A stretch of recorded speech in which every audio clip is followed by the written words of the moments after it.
Today, I am reviewing the GEEKOM A8 Max mini PC. If at any time you'd like to explore this product for yourself and grab it at a great price, be sure to check the links below the video. Let's be honest, the biggest hurdle for mini PCs in the past was always the cooling and the thermal throttling. You would have a machine that looked great on paper, but 10 minutes into a render, the fans would spin up to a jet engine whine, and the CPU would downclock to save itself from melting. GEEKOM has put a lot of focus into their IceBlast 2.0 system with this unit, utilizing dual copper heat pipes and a large, quiet fan. In practice, this means you can actually push the Ryzen 7 8745HS chip reasonably hard without the system dying on you. It is rated for operation under 36 decibels, which is quiet enough that you won't even notice it while you are working in a standard office environment. That balance of performance and acoustics is what makes this a genuine tool for creators rather than just a web browser with a chassis. Speaking of the processor, that Ryzen 7 8745HS is a significant step up from the older 7735HS models that were floating around in similar form factors. If you're doing light video editing in something like Premiere Pro or DaVinci Resolve, or if you're dealing with massive spreadsheets that make your current laptop choke, you will notice that extra bit of headroom. The Radeon 780M graphics integrated into the chip is surprisingly capable. You aren't going to be playing the latest AAA games at ultra settings in 4K, but for light gaming or basic 3D tasks, it holds its own far better than the integrated graphics of a few years ago. It essentially turns this machine into a legitimate workstation for anyone who needs more than just a glorified streaming box. One of the smartest choices GEEKOM made here is how they handle the memory and storage. They have equipped this with 16 GB of DDR5 RAM, which is significantly faster than the DDR4 stuff we see in cheaper machines. The beauty of this design is that they did not solder everything down. You have dual slots, and the machine is expandable up to 128 GB of memory. If you find down the road that you are doing more intensive editing, you don't have to buy a new computer. You just swap out the sticks. The same goes for the 1TB NVMe Gen4 SSD. It is fast out of the box, but if you need to store huge projects, you have the headroom to upgrade to 4 TB. This is the kind of modularity that I really appreciate in a device this size because it extends the lifespan of the machine by years. The connectivity options on the A8 Max are arguably the most impressive part of the hardware. They have included a 40 gigabit per second USB 4 port, which is a massive win if you're a creator. This means you can plug in an external GPU if you really need that extra graphical kick for heavy 3D rendering, or you can hook up high-speed RAID storage arrays to move massive video files without waiting forever for a transfer to finish. On top of that, you get dual 2.5 gigabit Ethernet ports. For anyone running a home lab, a NAS, or a professional office setup, those dual ports allow for physical network isolation, which is a huge deal for security, or even just keeping your media streaming traffic separate from your work traffic. When you look at the physical ports across the chassis, they really didn't hold back. You have 5 USB 3.2 ports, dual Type-C, and 2 HDMI 2.0 ports. That allows you to drive up to 4 displays simultaneously. If you are a stock trader, a developer, or a content creator who needs a massive digital canvas, this little computer can absolutely handle it. Having a UHS-2 SD card reader on the front is a massive convenience as well. It is one of those small features that makes a huge difference in your daily workflow. You don't have to hunt for a dongle or a card reader every time you want to dump footage from your camera. You just plug the card in, and you are ready to edit. Now, it is not all perfect. Because this is such a compact machine, you're dealing with an external power brick that can be a bit of a nuisance.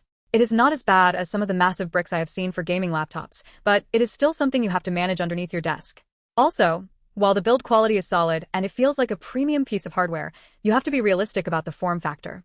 It is not indestructible. If you are looking for a rugged, field-hardened computer that you can toss into a backpack without a protective sleeve, this might not be it. You should treat it like the sensitive precision hardware it is. One aspect that might turn some people off is the internal fan noise under extreme, sustained load. While it is advertised as quiet, if you are doing a heavy, multi-hour render, you will hear it.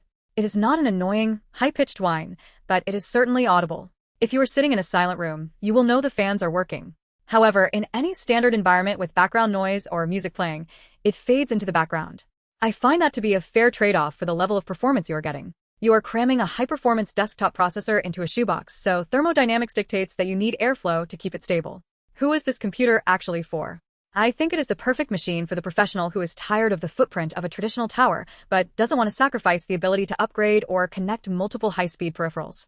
It is fantastic for someone who works from home and needs a reliable machine that won't crash when they have 30 tabs open, a video call going, and an editing suite running in the background. It is also a great solution for IT environments where you want to keep the footprint clean and manageable without losing the capability of a workstation. On the other hand, who should avoid this? If your primary goal is high-end gaming, this is not the right choice. You are paying for a compact productivity workstation, not a gaming rig.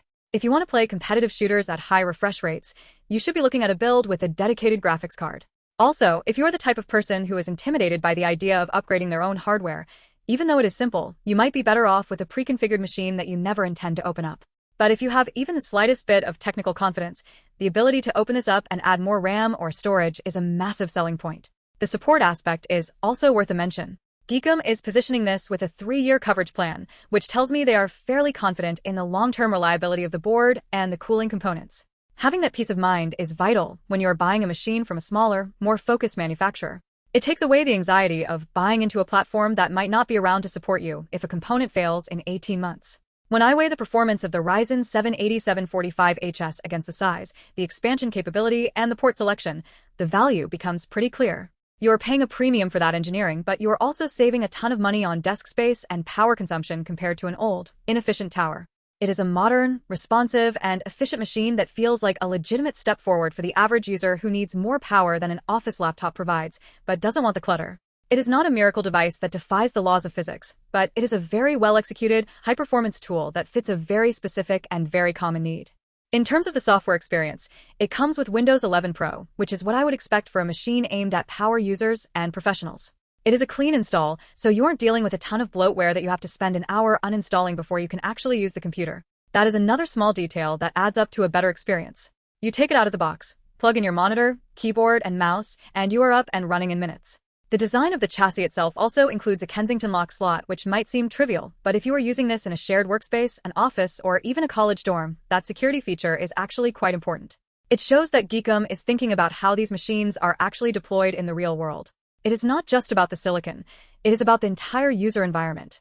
Ultimately, the A8 Max is a machine that does its job without calling too much attention to itself. It sits on the desk, it stays cool, it handles the tasks you throw at it, and it gives you enough room to grow if your needs change. It is not the flashy, RGB-laden showpiece that a custom gaming PC is, but that is exactly why I like it. It feels like a serious tool for getting things done. If you value efficiency, desk space, and high-quality construction over everything else, you're going to be very happy with what you get here. It is one of those pieces of hardware that just works, and in this day and age, that is honestly worth quite a bit. Just keep your expectations in check regarding its graphical capabilities. Keep it in a spot where it has room to breathe, and it will likely serve as the heart of your workspace for years to come. It is an impressive piece of engineering that proves you really don't need a massive case to have a massive amount of computing power at your fingertips. If you are looking to reclaim your desk space without sacrificing your workflow, it is a very compelling option.